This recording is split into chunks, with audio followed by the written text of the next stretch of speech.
السلام عليكم ورحمة الله وبركاته. الحمد لله حمدا يليق بجلال وجهه وعظيم سلطانه. أحمده سبحانه وأشكره وأثني عليه الخير كله، وأشهد أن لا إله إلا الله وحده لا شريك له، وأشهد أن سيدنا ونبينا محمدا عبد الله ورسوله.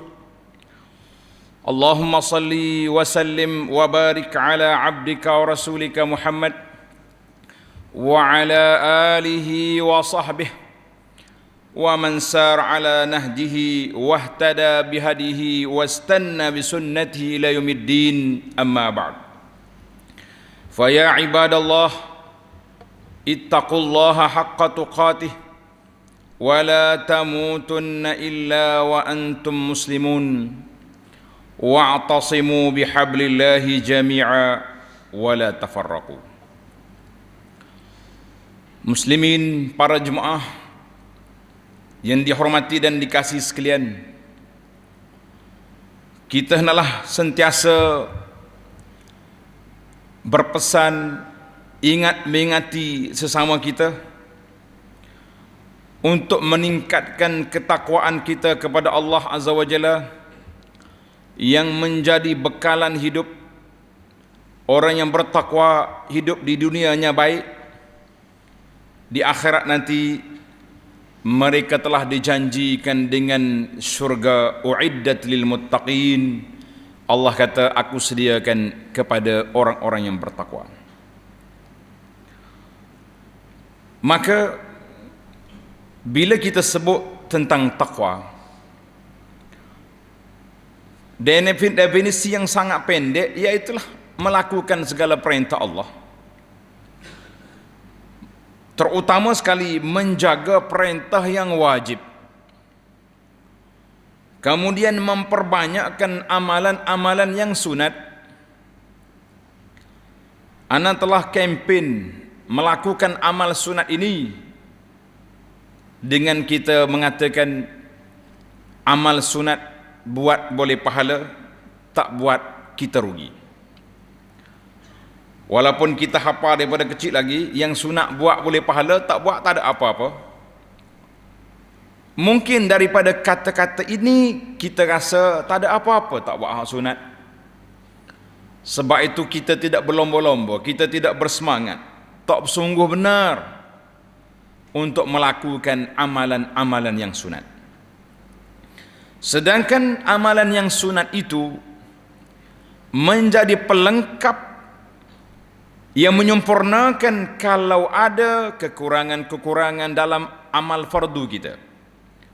Contohnya dalam solat ada kekurangan, bukan batal, makna tidak kurang sempurna. Allah dengan limpah kurnianya menampalkan dengan amal-amal solat-solat sunat kita. Sama juga dengan puasa. Maknanya itu kelebihan. Yang kedua, kelebihan amalan sunat itu iaitulah yang akan mengangkat darjat kita. Walaupun kita sama-sama ahli qaryah, bersolat di masjid yang sama, di belakang imam yang sama, tapi tak sama orang yang melakukan amal yang sunat daripada awal turunnya dari rumah dengan orang hanya berpada dengan sunat gitu-gitu saja. Lah. Muslimin, para jemaah sekalian rahimakumullah. Perbincangan kita di sini dengan tajuk indahnya hidup saling menghormati dan menjaga keamanan dan perpaduan. Allah Subhanahu wa taala telah menjadikan manusia dalam pelbagai rupa. Dalam berbagai rupa, warna, budaya juga berbeza-beza, tapi manusia itu manusialah. Kaki dua, tangan dua, ada kepala, ada muka, tapi berbeza dari sudut rupa. Yang membezakan kita iaitu rupa, warna, budaya, tetapi yang menyatukan kita sesama manusia ini, penyatuan yang tidak ada tolak bandingnya, iaitulah penyatuan di atas nama Islam. Inna ad-dina 'indallahil Islam. Bila kita jadi orang Islam, fi masyariqil ardi wa magharibiha, kita duduk di timur ke duduk di barat, kita akan menyembah Allah yang esa, kita akan ikut sunnah Nabi sallallahu alaihi wasallam yang satu, kita akan berkiblatkan kepada Kaabah yang satu, kita akan tunaikan solat, kita akan berpuasa dan berbuka puasa pada waktu yang satu. Waktu tak sama. Kita sini Zuhur, ada orang lain sudah Maghrib, contohnya kan. Kita sini Maghrib, orang di Mekah baru Zuhur, beza 5 jam. Maksud waktu yang satu artinya bila matahari condong zawal, Zuhur.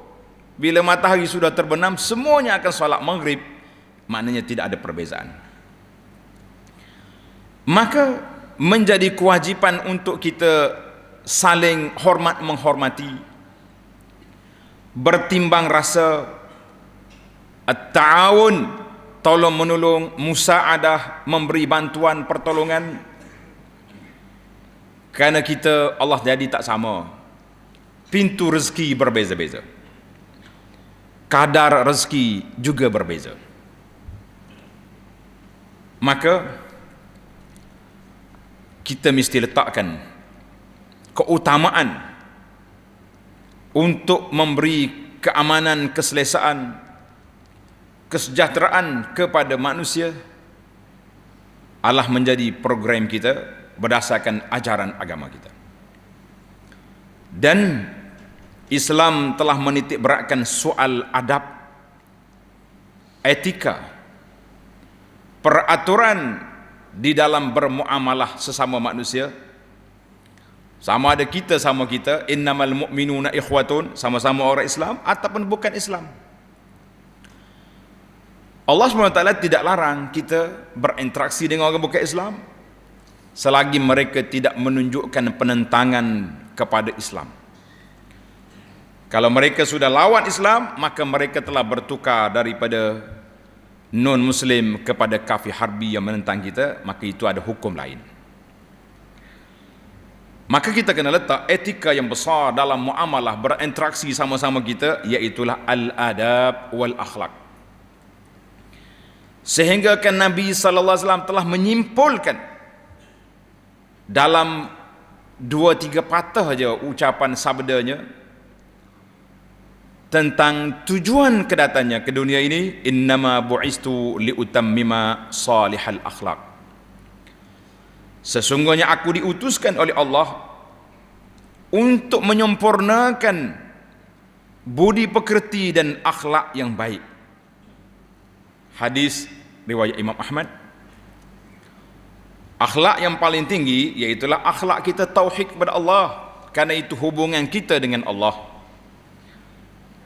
Setengah orang ni dia lupa kepada asas akhlak. Oh, dia kata orang ni cukup integriti, manusia yang paling baik, tapi dia bukan Islam. Kita kata dia baik dengan makhluk, tapi dia tidak baik dengan Al-Khaliq. Jangan lupa itu. Kita sebagai seorang Muslim mesti bercakap di atas nama landasan agama kita. Ada lagi hadis Nabi sallallahu alaihi wasallam yang diriwayat oleh Abu Hurairah.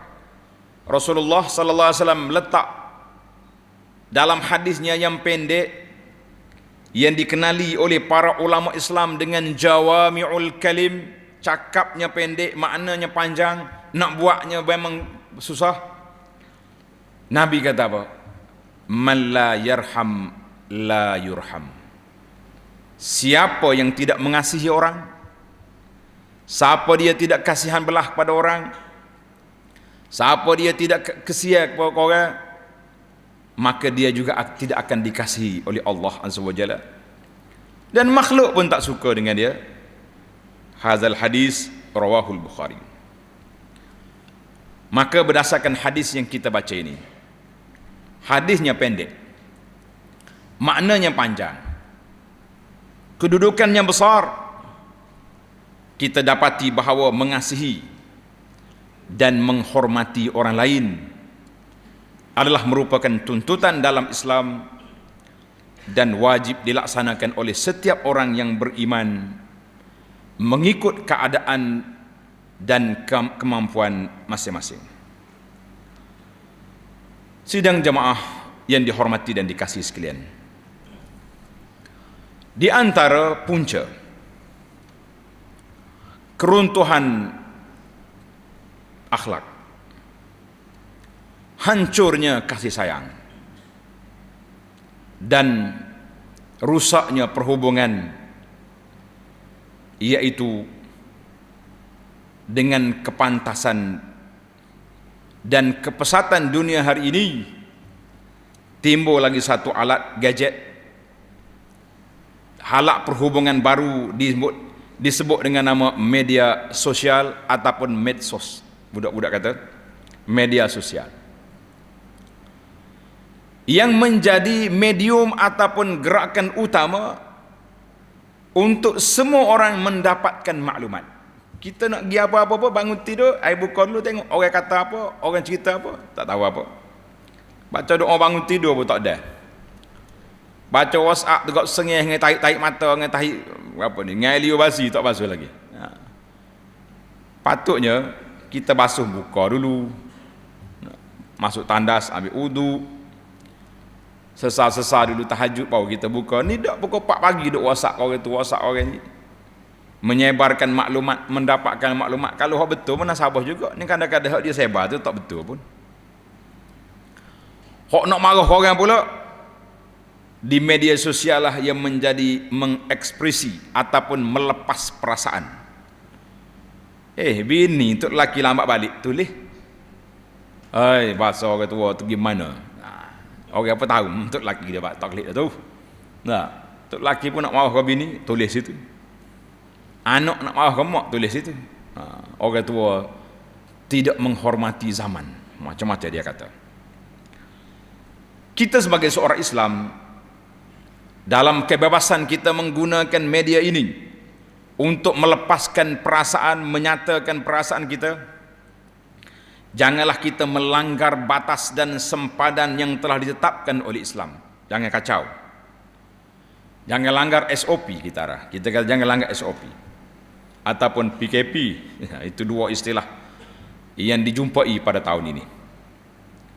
Maka realiti pada hari ini, nilai adab dan moral masyarakat semakin mengikis, semakin menipis, hilang kerana bebasnya manusia itu mengendalikan media sosial. Apabila terlampau marah, maka keluarlah segala caci maki dan sumpah seranah kepada orang yang dimarahinya. Tak kira lah, anda duk perhati tengok, asalkan orang yang dia tak suka ya, dia ulah belaka segala benda. Nyaulah isu kita beli SP. Bila kita tanya dia, awak ada ke kita? Saya kerja sendiri. Sibuk juga dia. Hari tu bertepuk meja, marah ke minyak naik. Orang tanya dia, "Pak cik naik ke apa?" Kereta besar mana dah banyak minyak? Dah naik basikal ya dia. Mana dia minyak tak bakar tapi punyalah nak ulah tu. Balik meja kata orang. Tak ada kerja manusia ni. Pada itulah bila anak tanya dalam majlis motivasi, kenapa kita tak mampu untuk beribadat? Kenapa kita tak mampu nak berzikir? Dia kata sibuk. Kita kata senaraikan apa yang sibuk itu. Nak tengok setara mana sibuknya, lorak setara mana kita, lebih pada Perdana Menteri, Presiden. Rupa-rupanya bukan sibuk, menyibuk banyak. Nak ulah segala benda yang kena tak mengena dengan kita pun, tak ada kerja. Bila nak marah, habis dia kata, dia maki, tak ada ampun maaf kata orang. Bila orang hak dia saya pula, dia puji melambung-lambung, oh inilah yang terbaik. Bukan sakat atas dunia, kalau orang termati dia buh lalu, oh ni orang syurga ni. Pandai kau. Pandai-pandai kita nak letak orang syurga neraka ni, kita bukan ada wahyu. Nabi sallallahu alaihi wasallam berjaya boleh menyatakan demikian dengan wahyu daripada Allah. Orang ni ahli syurga. Abu Bakar fil jannah, Umar fil jannah, Uthman, Nabi ada wahyu. Yang kita duduk mensyurgakan orang ataupun senang-senang dia kata. Dia tengok orang itu mati, dia apa tulis? Ila jahannam wa bi'sal masir. Ke neraka jahannam dah orang ni. Mudah kau. Sebab itulah para ulama Islam menulis kata-kata peringatan kepada kita. Tuan-tuan yang duk main media sosial ni beringat-ingat. Dia kata kalau kita tengok bukan syarat orang itu mati husnul khatimah, dia mati tengah baca Quran, dia mati tengah sujud, dia mati tengah jalan nak pergi masjid. Kita kata insya-Allah menunjukkan bahawa keadaan ketika dia mati itu baik, kita doakan, itu boleh. Oh, pak cik ni mati tengah sujud, syurga dah. Kata di para ulama, coba senarai. Nabi sallallahu alaihi wasallam mati tengah sujud? Lah, Nabi kita mati di rumah dia. Abu Bakar radhiyallahu anhu mati di atas firash. Panglima Islam yang besar Khalid bin Walid mati bila? Dia masuk makrakah berapa ratus peperangan, tapi dia mati di atas tilam. Itu kata di para ulama, maka kita jaga tahafuz. Sama ada kita nak marah ke orang, nak meneraka ke orang, nak mencelakakan orang, ataupun kita terlalu muji orang, hati-hati. Dua-dua itu termasuk dalam perangkap-perangkap yang dimainkan oleh syaitan, wal'iyazubillah. Kebebasan yang melampau hanya akan menyesatkan manusia ke lembah kehinaan dan penyesalan. Hari ini dia tulis macam-macam, dia kata bila nampak orang buat report polis, polis mari siasat, mula tulis balik, mohon maaf, delete. Rupanya kita takut kepada disiasat oleh polis, dia siasat oleh bahagian komunikasi. Kita tidak takut, rupanya kita akan disiasat oleh malaikat di akhirat nanti, sehingga peringkat kita akan dicampak, dihumban ke dalam neraka dan diletakkan dalam golongan muflis, wal'iyazubillah. Allahu Akbar. Para jemaah sekalian, masyarakat seakan sudah hilang perasaan hormat antara satu sama lain. Tak kira yang dia kira orang dia minat, warna yang dia taja, molek belaka. Belaga warna, uduh belaka. Tilka izan qismatun diza. Itulah pembahagian yang tidak adil. Rasulullah sallallahu alaihi wasallam mengajar kepada kita supaya mengawal marah, menahan kemarahan. Allah Ta'ala sebut wal kaziminal ghaiz, orang yang boleh tahan marah. Kacik gigi, kekak-kekak kita, tak apa, tapi jangan keluar perkataan yang tidak baik.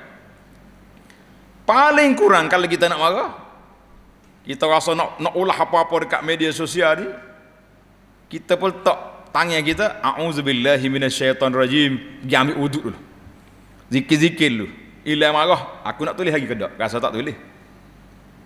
Itu di antara apa yang diajar oleh Nabi sallallahu alaihi wasallam supaya kita beringat-ingat dan berhati-hati. Kan, biarlah kita hidup saling menghormati, berkasih sayang. Kerana itu pada hari ini kita sama-sama mengambil peringatan, dan mimbar juga memberi wasiat kepada para jemaah sekalian, hormatilah sesama Islam, hormatilah sesama manusia, walaupun kita berbeza agama, bangsa, kelebihan, berbeza pandangan, lebih-lebih lagi berbeza fikrah politik dan apa jua perbezaan yang lain. Punca balah kita ni kerana politik. Daripada kita membesar tahun 70-an dulu kak, dengar macam-macam. 80-an masih lagi serabut. Tahun 90 reda sikit. InsyaAllah tahun 20 ni cukuplah. Tapi dia mari pula media sosial, tak payah pergi ceramah dalam kampung, dan tidak akan kena telah busuk lontar waktu duduk ceramah. Tapi kita kena kutuk di media sosial, walaupun tak berbau, tapi sakitnya masih juga terasa. Maka para jemaah sekalian, kawalah diri kita. Jangan disebabkan perbezaan-perbezaan itu kita mudah untuk menghina orang lain dan hilang perasaan hormat berbeza juga dari sudut mazhab, dari sudut pandangan dalam agama, label lalu. Orang yang kita tak kenal, kita akan jatuh hukum dengan tuduhan-tuduhan yang buruk, yang jahat, yang menyebabkan orang lari daripada para pendakwah sedemikian. Maka hendaklah kita berlaku adil, berpeganglah dengan keindahan Islam, tunjuklah kemuliaan Islam, kerana tunjukkan kemuliaan Islam sebagai kita umat Islam ini. Kalau kita tak tunjukkan Islam itu mulia, siapa yang akan tunjuk? Yang menyebabkan orang-orang bukan Islam akan tertarik dengan Islam.